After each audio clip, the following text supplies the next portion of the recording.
మీ జీవితంలో మర్చిపోలేని సంఘటన, మర్చిపోలేని వ్యక్తి ఏంటి, ఎవరు? చాలామంది ఉన్నారు కానీ మెయిన్గా మా అప్ప.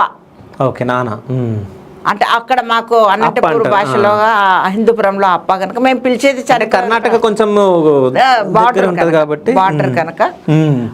కనుక అప్ప అనే అనేవాళ్ళము. ఎవరితో చెప్పినాను కూడా అప్ప అనే పిలుస్తా. ఆయన పేరు కూడా అంజినప్ప. ఓకే, అప్ప. ఆయన నాకు ఇష్టమైన వ్యక్తి. ఎందుకు ఇష్టమైన వ్యక్తి అంటే నేను ఆయన గుండెల మీద పెరిగిన వ్యక్తిని. అంటే ప్రతి ఆడపిల్ల కూడా ప్రతి తండ్రికి ప్రిన్సెస్సే, నేను కాదంటం లేదు. కానీ నేను మా అప్పకు ప్రిన్సెస్ కంటే ఎక్కువ, ఆయన నాకు ఒక ప్రిన్స్ కంటే ఎక్కువ. అంతే. ఆయన మాత్రము అంటే తల్లి తర్వాత తండ్రి అని అంటారు. ఆయన తర్వాత ఇంకా తల్లి, గురువులు, నటరాజ రామకృష్ణ మాస్టర్ గారు నాకు చదువు చెప్పిన గురువులు, ఇంకా చాలామంది ఉన్నారు లిస్ట్ అయితే. కానీ ఎక్కువ ప్రేమించి అభిమానించి నా గుండెల్లో దాచుకున్న వ్యక్తి మా అప్ప. ఓకే. సో ఎప్పుడైనా మీరు చదువుకున్న ఏజ్లో ఎవరైనా ప్రపోజ్ చేయడం కానీ ఇట్లాంటివి ఏమైనా ఉంటుండేనప్పుడు? అయ్య బాబాయ్, నేను పులి పిల్లను అక్కడ స్కూల్లో నన్ను చూస్తేనే అందరు జడుచుకునేవాళ్ళు. అంటే రౌడీ. ఓకే. అంతెందుకయ్యా ఈ మాట చెప్పొచ్చునో లేదో, మాస్టర్ల గారులకు కింద కుర్చీలోన కూడా ఇట్లా వాళ్ళు కూర్చునేటప్పుడు కూర్చుకోవాలని చెప్పేసి చిన్న రేగిముళ్ళో అముళ్ళో ఏముళ్ళో సార్లకి అంత రౌడీని. ఓకే. ఎవరన్నా మగపిల్లలు మేము ఇద్దరమే ఉండేవాళ్ళం. హేమలత అని ఒక ఆమె, నేను ఇద్దరమే మా క్లాస్లో. 33 మంది మగపిల్లలలో మేము ఇద్దరం, 33 మంది మొత్తం స్టూడెంట్స్లో మేము ఇద్దరమే ఆడపిల్లలం. ఎవడన్నా మమ్మల్ని ఏదన్నా అన్నాడంటే, ఎవరినన్నా ఆడవాళ్ళని కూడా ఏదన్నా అంటే ముందు వాడిని ఇట్లా అంగి పట్టుకొని వాడిని వాయించడమే, ఇంకా వేరే మాట. అట్లాంటి దాన్ని నా జోలికి ఎవరు వస్తారయ్యా? ఎవరు రారు. మీకు ఎప్పుడైనా ఏ ఏజ్లో ఉన్నా పెళ్లి చేసుకుంటే బాగుండు, నాకు ఒక కుటుంబం ఉంటే బాగుండు, పిల్లలు ఉంటే బాగుండు అని ఎప్పుడన్నా అనిపించింది? లేదు. ఎందుకంటే వీళ్ళను తమ్ముళ్ళ పిల్లలను వాళ్ళనే నా కుటుంబంగా అనుకున్నాను కదా. ఇంకా నాకు సపరేట్గా ఒక కుటుంబం. అందులో మెయిన్ ఏమంటే నా భావాలకు, నా స్వతంత్రతకు, నా దీనికి ఒప్పుకొని వచ్చే భర్త దొరకడు కదా నాన్న. దొరికినాను కూడా అప్పటికి పెళ్లి చేసుకోవడానికి దొరికినాను కూడా తర్వాత వాళ్ళు పెట్టే హింసలు అవన్నీ కూడా భరించే శక్తి నా దగ్గర లేదు. ఎదిరించే శక్తి ఉంది కానీ భరించే శక్తి లేదు. ఎదిరించి ఇప్పుడు ఆ జీవితంలోకి ప్రవేశించి ఆ జీవితాన్ని వద్దని ఎదిరించి పక్కకు వచ్చే బదులు అసలు ఆ జీవితం జోలికే పోకపోతే అయిపోతుంది కదా. ఇప్పుడు మీరు ఇంతకుముందుకు అన్నారు అంటే నేను కారులో తిరుగుకుంటా నడిచే వాళ్ళని ఇట్లా అంటుండని. సో నాన్న చనిపోగానే మీరు ఆ స్టేజ్కి రావడం జరిగింది. సో అప్పుడు మీకు ఆ తెలివి లేదు, అంటే ఆ స్టేజ్ నుంచి ఈ స్టేజ్కి పడిపోవడం జరిగింది. మీరు ఇది ఎప్పుడైనా మీరు అంచనా వేసుకున్నారా? కొంచెం ఏజ్ వచ్చిన తర్వాత అప్పుడు ఇట్లా ఉండే, అప్పుడున్నప్పుడు ఇప్పుడు ఇట్లా ఉన్నామని చెప్పేసి ఎప్పుడైనా బాధ కలిగిందా? అప్పుడు ఆయన చనిపోయిన తర్వాత వచ్చి అక్కడ ఊళ్ళో అమ్మమ్మ గారి ఊళ్ళో ఉండటము, అమ్మమ్మ పడే కష్టాలు, మేము చదువు కోసం పడే కష్టాలు, ఇవన్నిటి వల్ల మనసు ఇదైపోయి అప్పుడు రాటు తేలింది. ఎట్లయినా కూడా మళ్ళీ అప్పుడు నాన్నగారు ఉన్నప్పుడు ఉన్నటువంటి ఒక స్థానానికి రావాలి. నా 3 తమ్ముళ్ళను మంచిగా ఇది చేసుకోవాలి. నాకు రాకపోయినా వాళ్ళనైనా ఆ స్థాయికి తెచ్చుకోవాలి. ఆ చెల్లెల్ని కూడా ఒక మంచిగా చదివించి ఒక మంచి కుటుంబానికి ఇవ్వాలి. ఆ దృఢమైన సంకల్పం ఎలా జరిగింది అని అంటే అప్పుడు అప్ప ఉన్నప్పుడు పడిన సుఖాలకు, ఆ అప్ప పోయిన తర్వాత పడిన కష్టాలకు టాలీ చేసుకుంటే ఆ నిర్ణయం అనేది జరిగింది. ఆ నిర్ణయంలో నుంచి పుట్టిందే వాళ్ళని అందరినీ ఒక మంచి దీనిగా చూసుకొని వాళ్ళని ఒక స్థాయికి తెచ్చి తర్వాత అప్పుడు మళ్ళీ నా స్థాయిని గురించి నేను ఆలోచన చేసి ఆ స్థాయిలో కూడా నాకు పెళ్లిని గురించి పోలేదు. ఎంతసేపు నా చదువు, నా నా డ్యాన్సు దీనిల మీదనే ఉండింది. కానీ దృష్టి అందులో నా ఒకటే, నన్ను భరించేవాడు ఎవడు దొరకడు.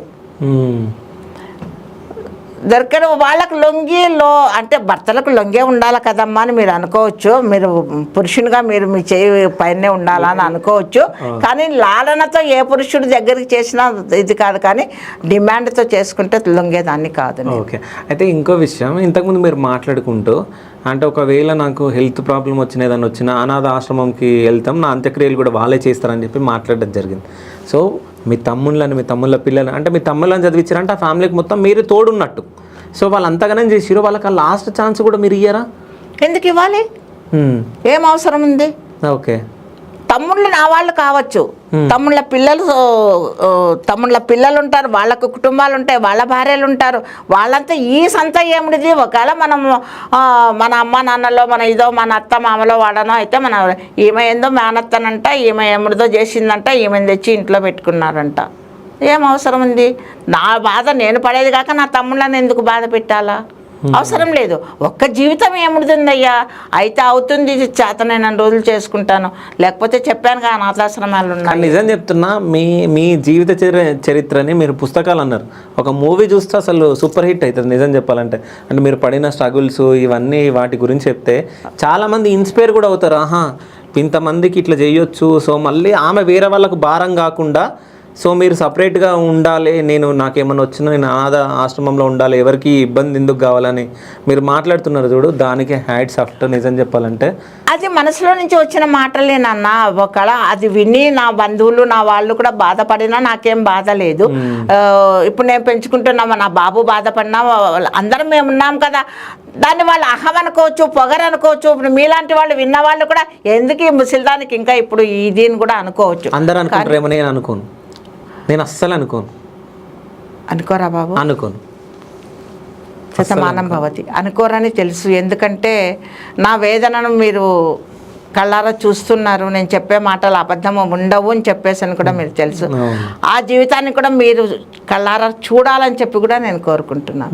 ఇట్లా కోరుకునే వాళ్ళు కూడా నా ఇంటర్వ్యూస్ అవి కూడా చూసి కూడా, ఏంటమ్మా ఇంత ఇది ఉండి మీరు అనాథాశ్రమం అంటారు అదంటారు. నా దగ్గరికి రండమ్మా, నాకు అమ్మగానో నాకు అమ్మమ్మగానో నాకు ఇది గానో. నా ఇంటర్వ్యూస్లో కింద కామెంట్స్ చూస్తే నేనే ఏడ్చుకున్న రోజులు ఉన్నాయి. అలాగా ఉన్నారు, లేరని కాదు బాబు.